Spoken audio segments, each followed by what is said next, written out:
Magandang umaga, grade 5. Magandang umaga po, Binibining Kat. Magsitayo ang lahat para sa panalangin. Angie, unahan mo ng panalangin. Sa ngalan ng Ama, ng Anak, ng Espiritu Santo. Amen. Sicilian Prayer. O gentle Cecilia, sweet voice and melody of the heart of Jesus, we come to you to beg for your assistance. Pray for us, Cecilia. Teach us to sing the glories of God and also for the glory of God. Give us the voice to sing the Ave as you did the honor for martyrdom. Pray for us, a martyr with a singing heart. Amen. Saint Cecilia, Pray for us. Saint John Baptist de la Salle, Pray for us. Jesus dwells in our hearts. Amen. In the name of the Father, the Son, and the Holy Spirit. Amen. Bago kayo umupo, pakiayos ang upuan at pakipulot ng mga basura nasa ilalim. Okay.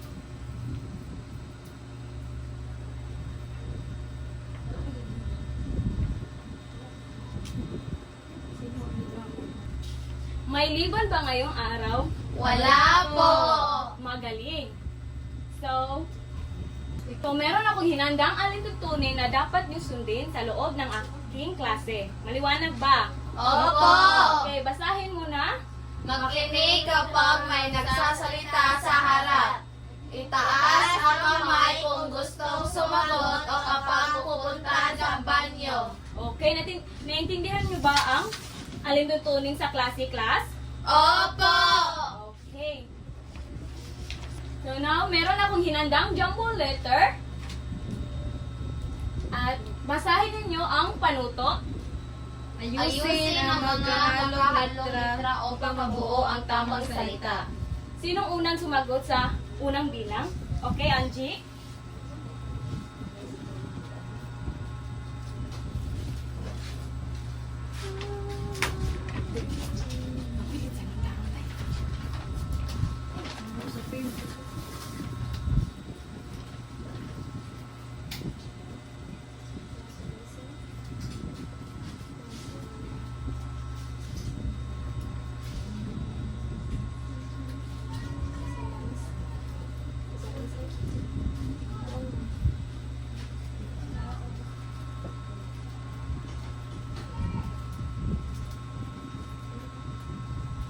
Okay, salamat Angie. Pwede ka nang umupo. Okay, tignan natin kung tama ba ang sagot ni Angie.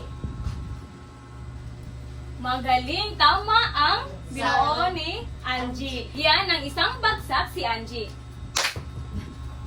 Pangalawa, sinong gustong sumagot? Yes? Altia.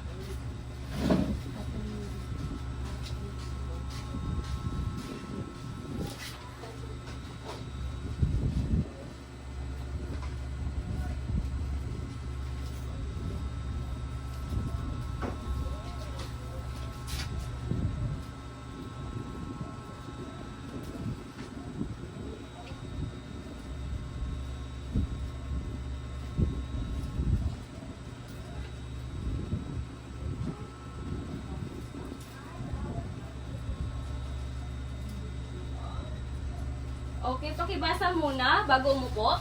Patanong. Okay, tignan natin kung ang iyong sagot ay tama. Magaling, tama. Bigyan ng isang bagsak. Pangatlo, sinong gustong sumagot? Okay, Richa, come here.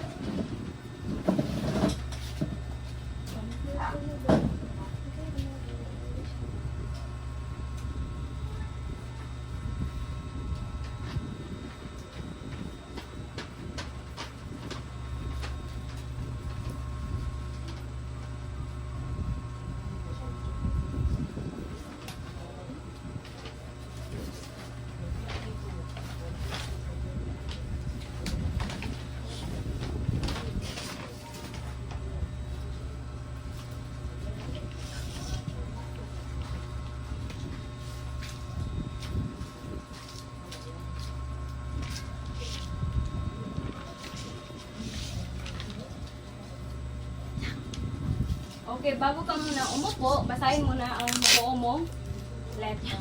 Pakiusap. Magaling. Tignan natin kung tama ba ang iyong sagot, Ericha. Tama, magaling. Bigyan ng isang bagsak si Ericha. At panghuli, sinong gustong sumagot o bumuo ng ikaw?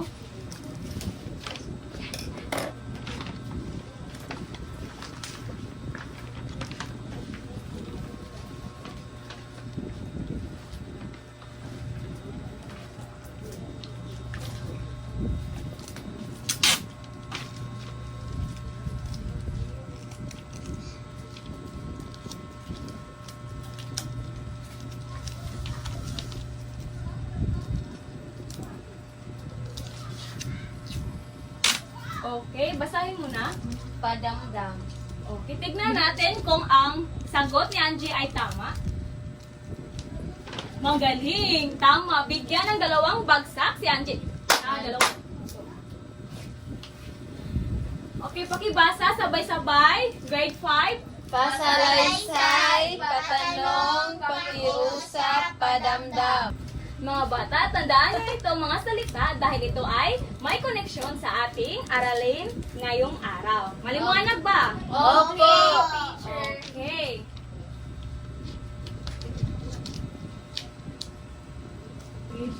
Ngayon, at balikan naman natin ang ating tinalakay kahapon. Ano ulit yung mga bata? Okay, Angie. Ang tinalakay po natin kahapon ay patungkol sa sinuno at panaguri. Tama. Patungkol sa simuno at panaguri. Ano kaya ang simuno? Okay, Kisha. Ang simuno, teacher, ay ang tinutukoy sa pangusap. Okay. At ang panaguri naman, sinong gustong sumagot? Okay, again, Kisha. Ang panaguri, teacher, ay ang paglalarawan sa simuno. Tama. So, ang simuno ay pinag-usapan sa pangungusap. At ang panguri ay ito ay sinasabi tungkol sa simuno. Magbigay ng halimbawa tungkol sa simuno at panaguri. Sinong gusto magbigay ng halimbawa? Okay, Kisha. Si Catherine ay mabait. Saan ang simuno? Si Catherine, teacher, Okay. At ang panaguri naman? mabait. Okay, bigyan ng 3 bagsak. So, meron tayong babasahin na kwento. At ang pamagat ay pakibasa. Ang araw ng laro. Okay. Magtatawag ako ng 3 mag-aaral para maganap ay bilang si Ben, Lisa, at Marco. Sa kwentong, ang araw ng laro. Pumunta sa harapan, Ericha, Angie, and Kisha.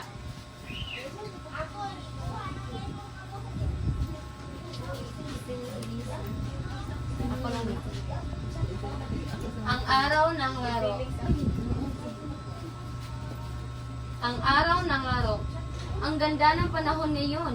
Sigaw ni Lisa. Tara, maglaro tayo ng taguan. Mungkahi ni Marco. Sino ang taya? Tanong ni Ben.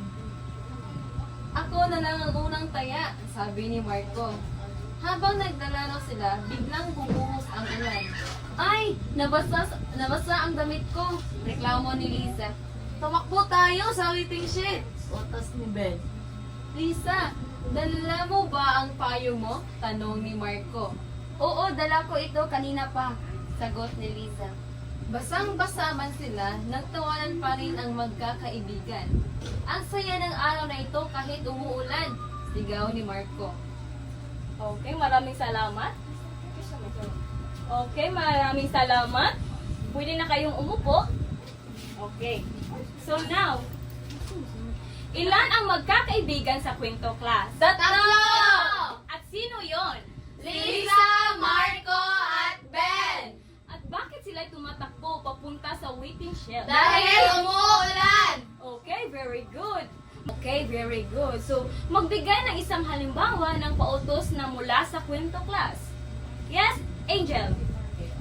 Dala mo ba ang payong mo? Okay, magaling. So, ano ang naramdaman ng mga bata nung nabasa sila sa ulan? Ang saya, Okay, ang saya. Base sa ating binasa na kwento, ano kaya ang bagong tatalakay tatalakayin natin ngayong araw? O yes, Angel? Iba't ibang uri ng pangungusap, teacher. Iba't ibang uri ng pangungusap. Okay, tignan natin ang iyong sagot. At bago ang lahat ay babasahin muna natin ang ating learning objective class. Sa pamamagitan ng Canva presentation, ang mag-aaral sa ikalimang baitang ay inaasahang nakakakuha ng 75 bahagdang katumpakan. Natutukoy ang iba't ibang uri ng pangungusap na ipapaliwanag ang kahalagahan ng iba't ibang uri ng pangungusap gamit ang pagsulit ng larawan at nakabubuo ng iba't ibang uri ng pangungusap sa pamamagitan ng paglikha ng isang kwento. Okay. Babalikan natin ito, ang learning objective, kung ito ay nakamit. Maliwanag ba mga bata? Opo, teacher. Okay. So, balikan natin ang sagot ni Angie. So, tama. Ang ating tatalakayin natin ngayong araw ay patungkol sa Iba't ibang uri ng pangungusap. So, ang iba't ibang uri ng pangungusap ang ating tatalakayin ngayong araw. So, pakibasa ang pangungusap sabay-sabay. Pangungusap. Lipon ng mga salita na buo ang diwa. Ito ay nagsisimula sa malaking titik at tamang bantas. O ng mga salita ng diwa. At ito ay nagsisimula sa Malaking titik at tamang bantas. So, ang pangungusap class ay ilipo ng mga salita ng diwa at ito ay nagsisimula sa malaking titik at tamang bantas. At sa English ay ito ay tinatawag na Sentence. Okay, very good class. At class, meron itong apat na uri na pangungusap. At ang una ay ang Pasalaysay. So, ano kaya ang pasalaysay class? Nagsasalaysay, teacher. Okay, Salaysay. Pakibasa class. Ang pasalaysay ay uri ng pangungusap na nagkukwento o nagsasalaysay. Ito ay nagtatapos sa tuldok. So, ito ay nagtatapos sa tuldok. So, ang halimbawa ito ay ang luto ni nanay ay masarap. At ang pangalawang halimbawa ay si Rizal ay isang bayani. So, sino ang makapagbibigay ang full name ni Rizal? Yes, Kisha. Rizal Karungan. Protasio Mercado y Alonzo Rialonda. Okay, very good. So, sino naman makapagbigay ng halimbawa ng pasalaysay? Yes, Angie. Pakisulat dito ang iyong pangungusap.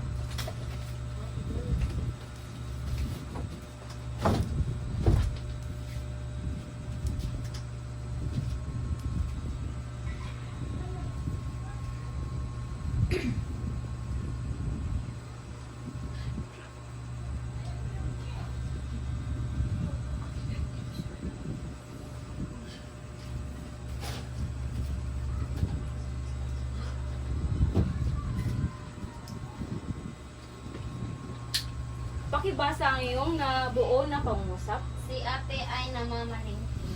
Paano mo malalaman kung ito ay pasalaysay? Dahil, Nagtatapos ito ng tuldok. okay, very good. Naman gusto magbigay ng halimbawa. Okay, Erecha?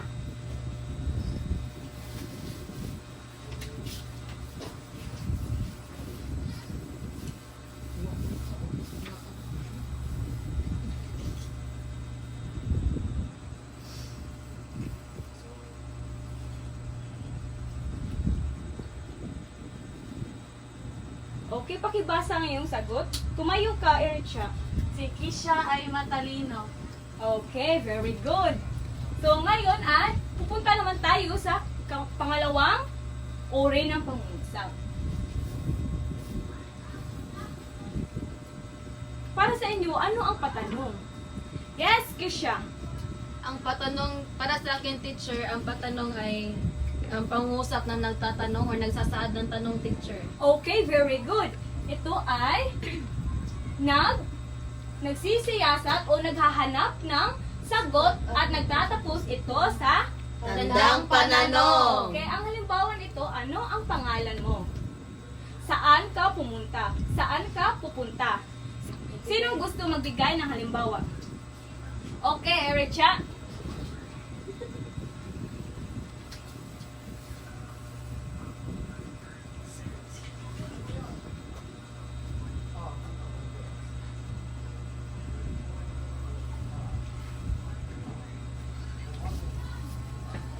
Pakibasa yung sagot. Maganda ba ako? Paano natin malalaman kung ito ay patanong? Dahil po teacher ay nagtatapos ito sa tandang pananong. Okay, very. At ang halimbawa ng padamdam naman, class, ay Naku, nahulog ang bata sa hagdan.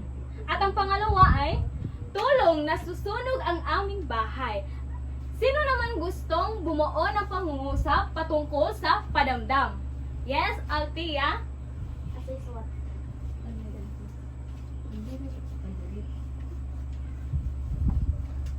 Patungkol sa padamdam.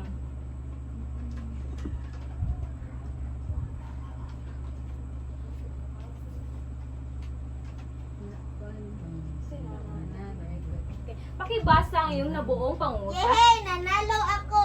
Very good. So, sino pa ang gustong magbuo ng pangungusap? Yes, Isha?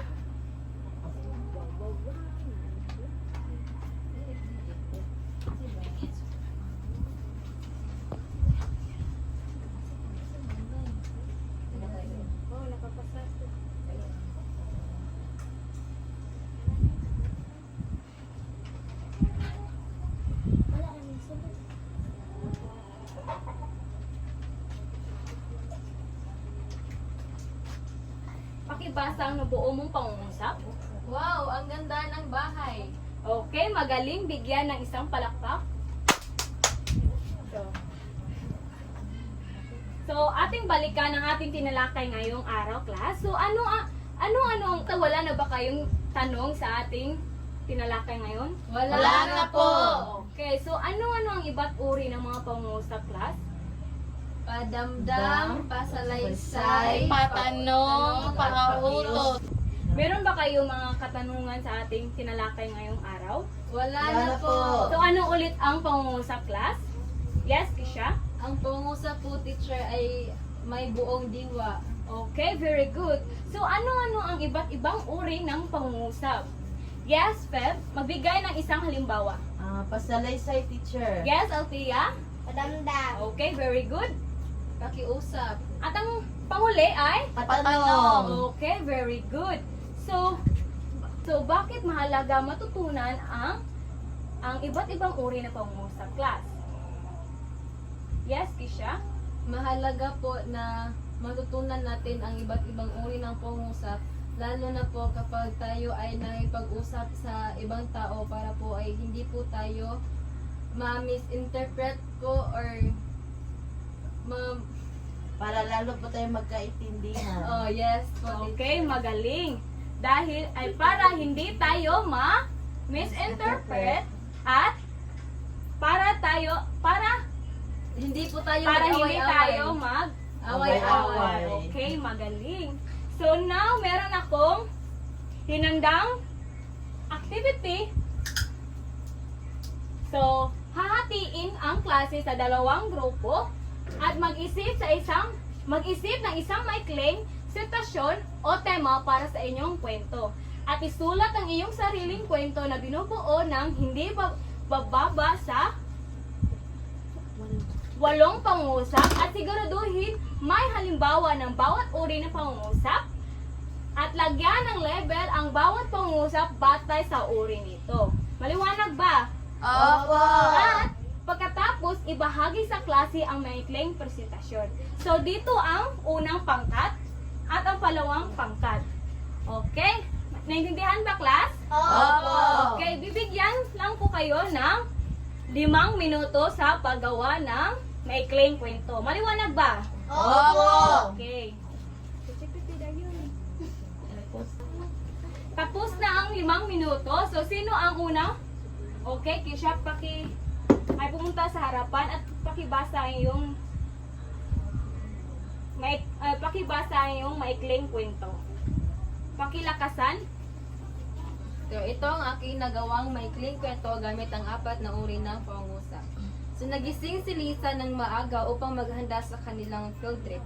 Saan kaya kami pupunta ngayon? Ang sabi ni Lisa. Magdala kayo ng tubig at pagkain, ang sabi naman ng kanyang guro. Ang saya-saya ko dahil makasama ko ang aking mga kaibigan, ang sabi naman ni Lisa. Tunay ngang masarap maglakbay at matuto ng sama-sama. Okay, bigyan ng 3 baksak si Kisha. At ang pangalawang grupo,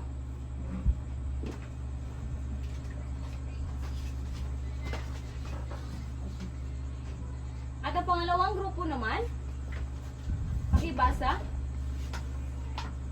Lumipad ang saranggola ni Miguel ng mataas sa himpapawid. Ang ganda-ganda ng kulay nito. Pwede mo ba akong turuan gumawa niyan? Huwag mong pabayaang maputol ang tali. Mas masaya palang maglaro sa labas kasama ang mga kaibigan. Okay, magaling, bigyan ng 3 palakpak. Sa ating pangalawang aktibidad ay same group. Okay, same. So, bawat grupo ay bibigyan ng isang larawan at pagmasdan ng mabuti ang larawan, pag-usapan sa grupo ang mga detalye at ang larawan nagpapakita ng isang pangyayari o emosyon o sitwasyon, gumawa ng 4 na pangusap batay sa inyong nakita. Maliwanag ba? Opo! So, magbibigay ako ng litrato na dapat nyong pakipasa. Magbibigay lang ako ng 5 minuto. Okay, tapos na ba? Opo! Okay. Unang pangkat, ang unang magbahagi ng ilang sagot. 4 na uri ng pangungusap, pasalaysay. Ang batang babae ay tumulong sa matandang pulubi. Patanong, ano kaya ang naramdaman ng pulubi matapos siyang tulungan? Utos, ibigay mo na rin ang pagkain mo sa kanya kung may sobra ka. Padamdam, napakabait naman ng batang iyan. Magaling, bigyan ng 3 bagsak ang unang pangkat. At ang pangalawang pangkat naman. Ang pangalawang pangkat naman.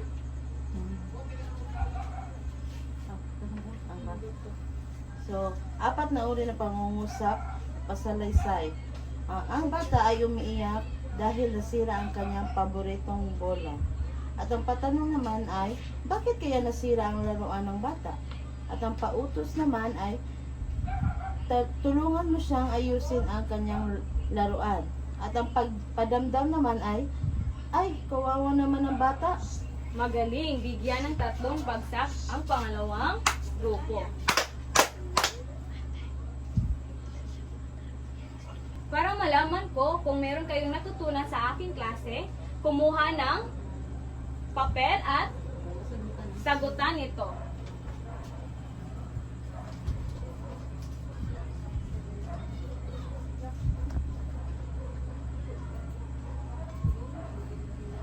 Okay, pakibasa muna ang ating panuto. Gamit ang aplikasyon ng quizzes, basahin ang bawat pangungusap at tukuyin ito ay pansalaysay, pakiusap, patanong o padamdam. Okay, so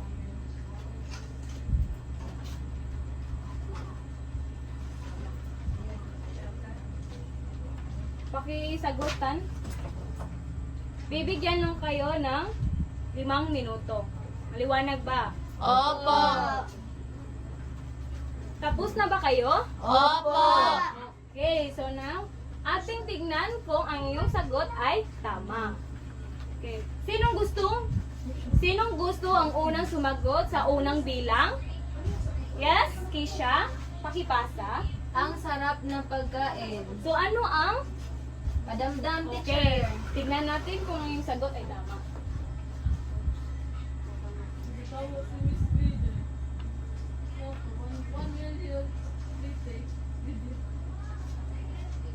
Okay. Magaling. Ang sagot ay padamdam. Bigyan ng isang bagsak. At ang pangalawa naman, sino gustong sumagot?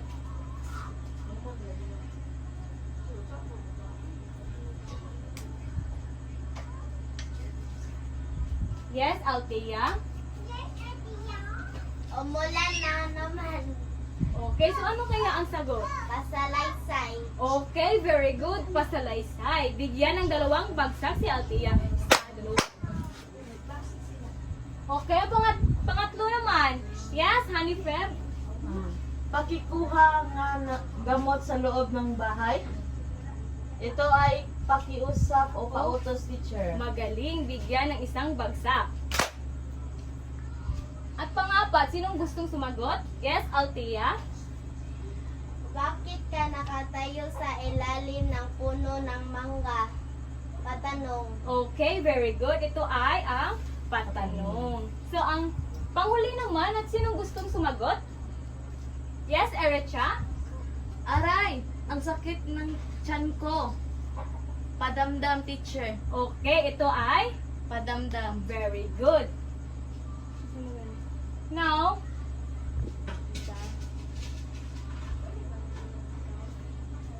so now, ating balikan ang ating layunin. So, thumbs up kung ito ay nakamit and thumbs down kung hindi. Okay. So, nakamit ba natin ang una, natutukoy ang iba't ibang uri ng pangungusap? Okay, thumbs up. Naipaliwanag ba ang kahalagaan ng iba't ibang uri ng pangungusap gamit ang pagsusuri ng larawan? Okay, very good. So, nakakabubuo ba ang iba't ibang uri ng pangungusap sa pamagitan ng maikling isang kwento? Okay, magaling. So, napunin ang iyong kwaderno at isulat ang takdang aralin. Tapos na po, teacher. Okay, very good. Tapos na. So, meron ba bang mga katanungan? Wala na po. Okay, very good. Magsitayo ang lahat para sa panalangin. Okay, Keisha, pangunahan mo ang dasal. Sa ng Ama, na Anak, ng Espiritu Santo. Amen. Glory be to the Father, and to the Son, and to the Holy Spirit. As it was sa beginning, is now, and ever shall be, world without end. Amen. Father, the Son, and the Holy Spirit. Amen. Maraming salamat. Maraming salamat, grade 5. Maraming salamat din, Binibining Catherine.